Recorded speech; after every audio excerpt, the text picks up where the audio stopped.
हाँ साहब बोलो। हाँ माल घणो है सा माल घणो आवो लई माल वास्ते आवो लई बीजू हबलो हमकार मारी पॉलिसी थोड़ी चेंज है। पॉलिसी आ है कि आप जरिए दुकाने माल लेवा आवियो कि जरा आपरो मैं करो ब्लड टेस्ट खून टेस्ट करो आपरो पहला। हाँ पछे वननी जो रिपोर्ट आई वह रिपोर्ट में देखो यो वणमा जो अगर आपकी काउंटिंग अच्छी है खून री आप स्वस्थ हो अनो मतलब आपकी नीयत अच्छी है कोई गंदी आदत तो नहीं है तो मैं माल आपने दियो जरूर ना। अगर काउंटिंग कम आई खून री अनो मतलब कि थोड़े आदत तो एकदम थर्ड मतलब घटिया आदत है थी स्वस्थ नहीं हो एमा एमा फालतू खर्चो करो एमा एमा रकड़ो वटे खर्चो करो तो थी मनो का पेमेंट दियो तो माल नहीं मिले आपने।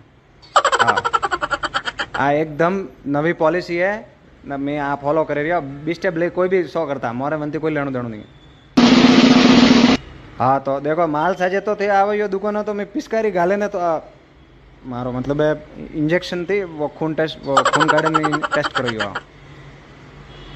हाँ तो आओ भाई काले आप माल वास्ते आओ भाई। ठीक है ओके सर।